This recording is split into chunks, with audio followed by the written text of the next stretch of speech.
Let's talk about why making your church better isn't really making things that much better. Your church service might be better than it ever has been. Let's assume the best. Your music is tighter, the transformations are cleaner, the preaching is more focused, the experience is thoughtful from parking lot to platform and back to the parking lot. Even your online experience is getting better. And yet, the results, they're just not keeping up with all of the improvements. And by results, I mean discipleship, spiritual growth. Yeah, more people may be attending. There may be some sense of movement or momentum, but that's not your mission. I mean, again, think about it. Attendance, it often does feel inconsistent, doesn't it? Commitment feels much thinner. Spiritual formation feels harder to produce.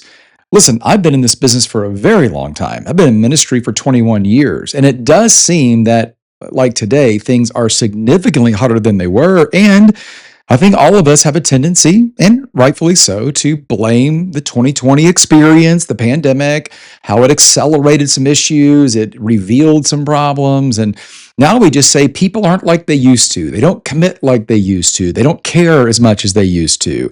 Other things have taken over their life. And all of that is potentially true on some level, but there's actually a much clearer culprit to all of this.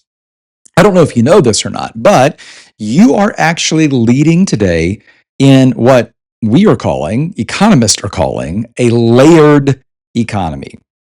Most pastors, me included, don't pay much attention to macro and microeconomics, but they heavily influence your leadership, your mission, and your church. This has been true since the beginning of time and is true today. Let's first address this idea of a layered economy. Okay, what is a layered economy? In the United States, in the Western world, really across the world, really, but we have been through several economic realities that have shaped basically, listen, everything about our world. We'll go through this quickly. I don't want you to be bored with economics, but it's pretty fascinating, right? For years, right, church growth was heavily influenced by what we would call the experience economy.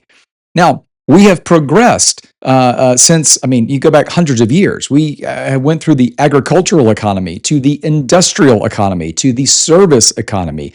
And then around the late 1980s into the 1990s, this new economy, the experience economy, emerged. Now, you probably have seen this, even if you're not as old as I am. But think about how there were companies, businesses that were thriving in the 70s and 80s. And then as the 90s hit, they ceased to do as well. Think about Sears, for instance, if you're old enough to remember. Sears versus maybe Target. Think about, at least where I live in Atlanta, we used to have a sporting goods store called the Sports Authority. It was a no-nonsense, service-oriented sports store. It wasn't beautiful, the experience wasn't great, but they had what you needed. They provided a service. Think about today, where they are. They're out of business, if you didn't know. Places like Dick's Sporting Goods, who, by the way, just down the street from me, 10 minutes down the street, built a 2-story, massive place with indoor rock climbing walls. It is unbelievable. Why? Experience. They have done very well because they understood the experience economy. Now, let me bring this back to church for a minute, right? We could go on and on, but let's get this to church for a minute, right?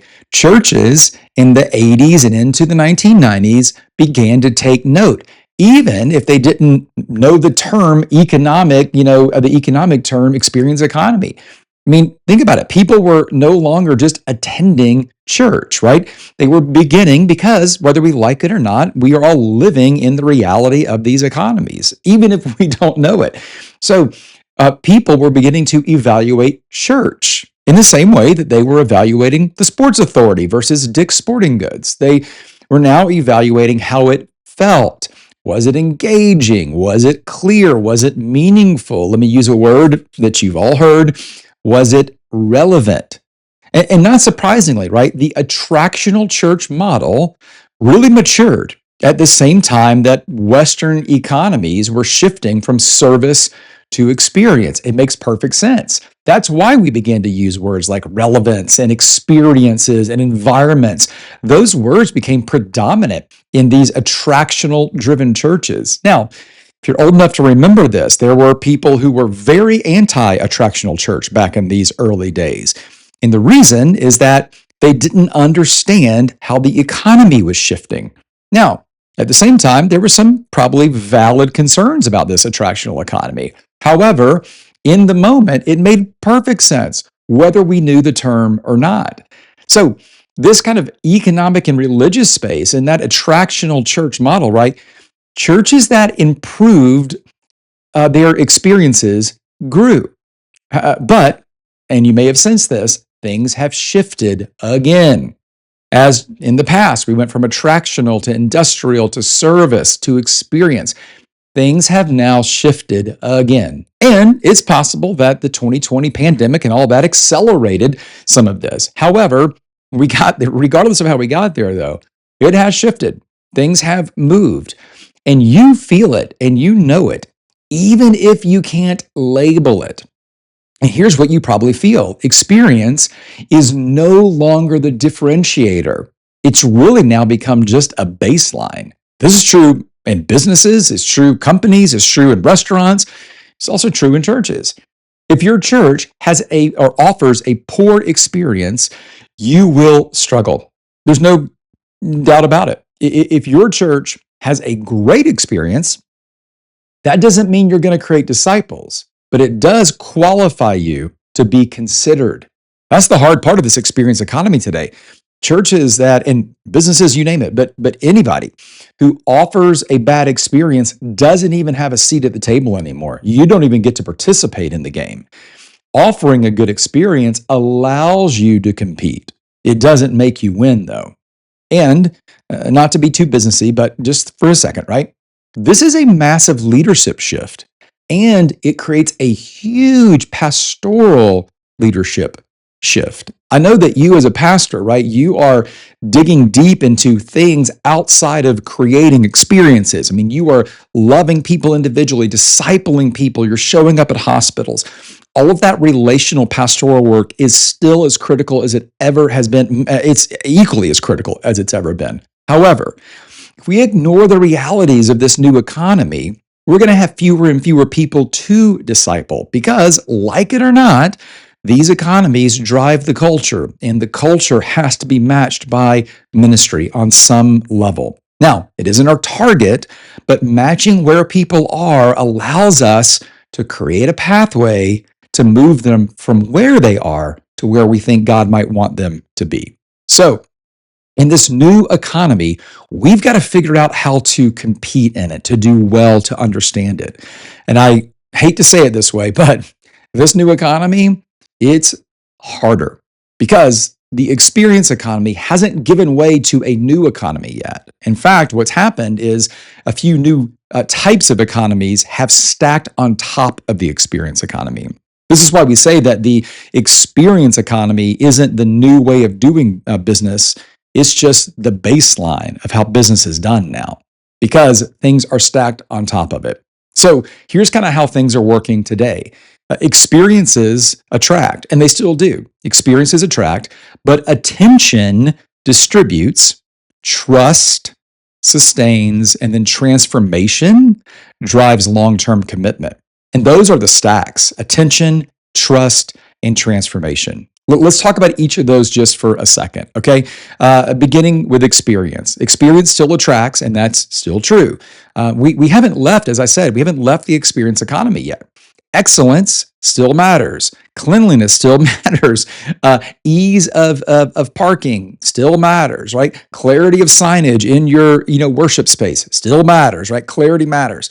Intentional environments still matter, right? However, the experience economy, as I said, has layers on it now. The experience alone isn't enough. And the first layer is attention. The next one is trust, and that third one is transformation. And they're all stacked on top. Let's talk about those. Attention. Let's talk about attention. Attention is now contested at a level that we have never seen before. I mean, again, we could go for hours on this. We won't, okay? But algorithms, as you know, are shaping visibility. Outrage spreads faster than wisdom. Depth is competing with distraction. I mean, rage is the new age, right? I mean, expert culture is dying, or maybe it's even dead, right? It's dying to celebrity culture.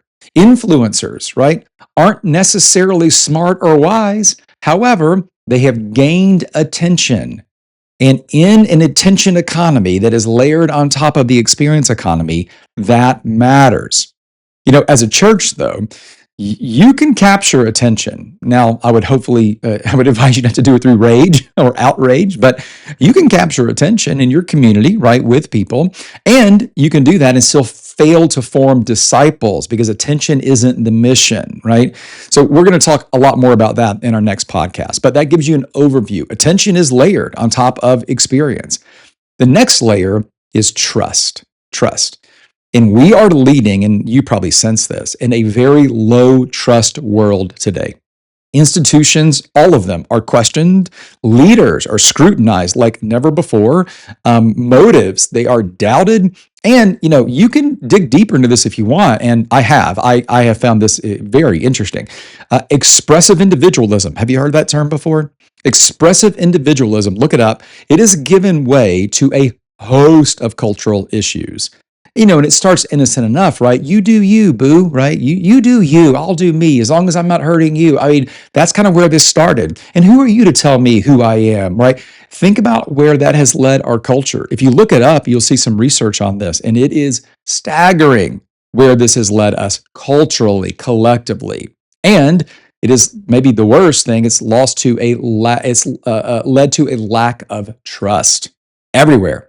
Trust is now one of the most valuable currencies in leadership. And you know this, trust is very hard to get.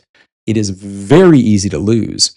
And in a world today where people are by default not trusting of leadership and organizations and institutions like the church and pastors, well, gaining that trust is even harder because you're not starting from a neutral, even ground. You're starting way below the surface and having to build back up to even begin to engage in trust. Now, the last layer, and this is actually exciting for us as church leaders. We're going to talk a lot more about this in a few weeks, but is transformation. Here's and we have seen this now for decades. It's been building, right? We see it on the self-help shelves of bookstores. We see it online with influencers. But here's what people are doing. They are no longer asking, what did I experience? They are beginning now to ask, who am I becoming? It's not just about the experience. It's about who I am becoming. That is a really critical shift that plays in our favor if we understand it. Like, people don't just want better experiences. They want to become better people because of those better experiences. And this new cultural reality, it is so critical for you and me to understand as a church leader. If we can understand what people are hoping to gain from our experiences. By the way, we're going to talk a lot more about this in a couple of weeks, but we are the best organization positioned for this transformation overlay on the experience economy, right? If you think about that question, though, who am I becoming? Just to go back to it for a minute, it explains so much, doesn't it? Like, think about it. It helps explain why churches have declined. It helps explain how ministry models have been evolving, even without understanding all of these economics, It explains why younger generations, and the research shows this is true, seemingly are turning back to truth, not just a church experience. Why is that? It's because of the layering of transformation on this experience economy. Now, this is a lot of information, and for some of us, right, it may be brand new information. Totally get that. So here's what I would love for you to do with all of this information. If you want to read about this, go to gavinadams.com. Sitting on my blog is information about this. If you would prefer to read through it again or just think about it, I know listening to it, watching it cannot be as easy to take it in. But here's what I would love for you to do. And if you want to, write this down, if you're in a space to do that, don't have a wreck if you're in a car. But If you could block 90 minutes this week or next week, just some point in the near future, block 90 minutes if you can, but not for sermon prep, not for planning services, none of that stuff. I'd love for you to block an hour and a half just to think about pathway and clarity in your church. Let me give you 3 questions that I think should fill the 90 minutes. Here's the first question. Are we more focused on creating experiences or transformation? And I know that seems like a one or the other, it's a binary question, and I know the answer isn't completely binary. However, just process for a minute. Do you feel like you're more focused on creating experiences or transformation? And I'd love for you to dig deep on this question. In fact, what are your metrics telling you? In fact, the metrics that you are measuring may tell you what's more important to you, regardless of what the metrics say. Just what you measure may tell you what you think is more important. Secondly, second question, if someone fully engaged with your church, right? If somebody fully engaged with your church for a year, what measurable change should you expect in their identity, their habits, their relationships, all the things that make life happen? What would you expect would change? What would you hope to see changed? So if someone engaged with your church for a year, what do you think would be different? And I don't mean vague spiritual language stuff, like specific changes. And here's the last question. What intentional steps would move someone from their first attendance towards that transformation? So you think about this is the pathway question, but if you think about a person who shows up, on your doorstep. Now, let's, quick, not to back up, but just quick back up for a second. If you've been paying attention to any of the stuff that I do, I talk about the 5 rights all the time. The 5 rights is a system that helps you think about pathways, helps you think about everything you do in ministry. But the 5 rights begins with the right person. So let's assume a guest shows up at your church, and let's assume they're a seeker. To use my language, we have 4 categories of people in the system: seekers, students, shapers, stewards. So let's assume a seeker, they're not a believer. They show up on the front door of your church. They attend a church service. They begin to come back. What does the pathway look like for them to go from showing up to transformation? Now, I know that we don't change people. God does the heavy lifting, but we do create conditions for God to do what only He can do. And our conditions are best created in a journey of steps, a pathway. So what does that pathway look like? And again, I know it's not perfectly linear, but what are the things that we would put along the path that would help people move from where they are to their best next step, leading them eventually to their Heavenly Father? What does that look like? And not even just to Jesus, but after that, growing in their Christ likeness. What does it look like? If those steps are unclear or inconsistent, or, and this is so true for churches, dependent on a personality rather than a system, you got some leadership work to do. But that's a good thing. And here's why. And we're going to talk a lot more about this in a couple of weeks, because the transformation layer on this experience economy is playing right into our hands. We are the owners of truth as Christians. We haven't cornered the market on a lot of stuff. We haven't cornered the market on loving people well and who is our neighbor and all that stuff. But boy, we absolutely should have cornered the market on truth and on the resurrection and everything that means. So with that in mind, right, we have an incredible opportunity ahead of us. But to take advantage, you can't abandon excellence, right? You can't do that. You need to elevate your strategy, though. The experience economy, it isn't gone, and it may never be totally gone, but it simply just stopped being enough. And if growth has felt for you and your church, if missional growth has felt kind of fragile, maybe this conversation can be freeing for you. Because the solution, this is helpful, I hope, isn't more production. It's not more polished necessarily. It's not to be more performative, right? It's about being more intentional, specifically around the layers that are sitting on top of your experience.